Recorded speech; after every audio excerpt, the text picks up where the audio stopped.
Agar sizdan insoniyatning kelajagi qayerda deb so'rasam, ko'pchilik yerda deb javob beradi.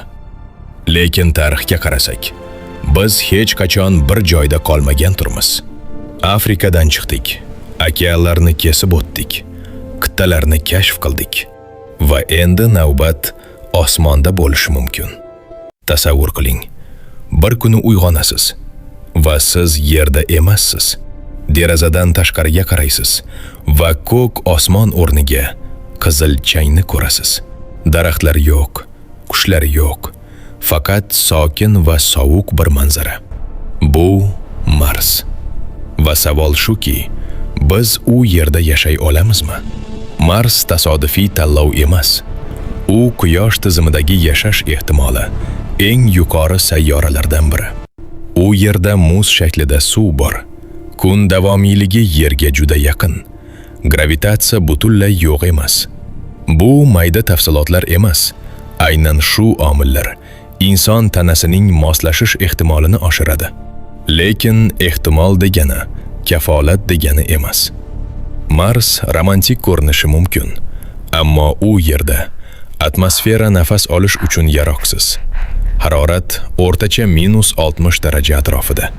Radiatsiya esa Yerga qaraganda ancha kuchli.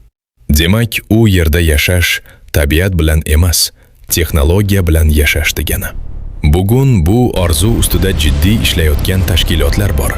Masalan, NASA va xususiy kompaniya SpaceX. Ularning maqsadi oddiy ko'rinadi, lekin amalda nihoyatda murakkab. Avval robotlar boradi, keyin yuklar, keyin esa odamlar. SpaceX asoschisi Elon Musk Marsni insoniyatning zaxira sayyorasi deb ataydi. Va bu g'oya shunchaki ilmiy loyiha emas, bu falsafiy qaror. Biz Yerga qanchalik ishonamiz degan savolni ham o'rtaga tashlaydi. Marsda koloniya qurish degani oddiy shahar qurish emas. Bu tirik qolish tizimini yaratish degani. Ehtimol yer ostida bazalar quriladi yoki maxsus gumbazli yopiq inshootlar bo'ladi.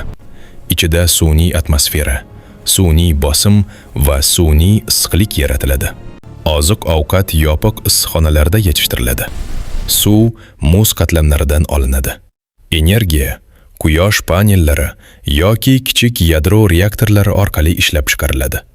Hamma narsa yopiq siklda ishlaydi. Chunki Marsda xato qilish Yerda xato qilish bilan bir xil emas.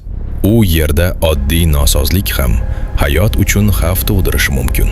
Lekin texnik muammolardan ham kattaroq muammo bor va u psixologik bosim. Tasavvur qiling, siz millionlab kilometr uzoqdasiz. Signal bir necha daqiqa kechikib yetib keladi. Yordam tez kelmaydi. Atrofingizda doim bir xil manzara, bir xil rang, bir xil osmon. Inson ijtimoiy mavjudot va izolyatsiya eng katta sinov bo'lishi mumkin. Shuning uchun Marsga borish faqat jasorat emas, bu ruhiy tayyorgarlik ham talab qiladi. Shunga qaramay, insoniyat Marsga qarab harakat qilmoqda. Chunki bu faqat sarguzasht emas, bu strategiya. Tarix shuni ko'rsatadiki, bir joyga bog'lanib qolgan turlar uzoq yashamaydi. Asteroid xavfi bor, global iqlim o'zgarishi bor, yirik mojarolar ehtimoli bor. Agar insoniyat ko'p sayyoralik turga aylansa, bu bizning uzoq muddatli omon qolish imkoniyatimizni oshiradi. Demak, Marsga borish qochish emas, balki ehtiyot chorasi. Endi savolga qaytamiz. Insoniyat Marsda koloniya qila oladimi? Ilmiy jihatdan bu mumkin. Texnologik jihatdan asta-sekin yaqinlashyapmiz. Moliyaviy va psixologik jihatdan esa bu juda katta sinov. Ehtimol yaqin yillarda kichik ilmiy baza paydo bo'ladi. To'liq mustaqil koloniya esa o'nlab yillar talab qilishi mumkin. Lekin tarix bizga bir narsani o'rgatadi. Inson imkonsiz degan joyga boradi. Asl savol shuki, biz Marsni o'zgartiramizmi yoki Mars bizni o'zgartiradimi?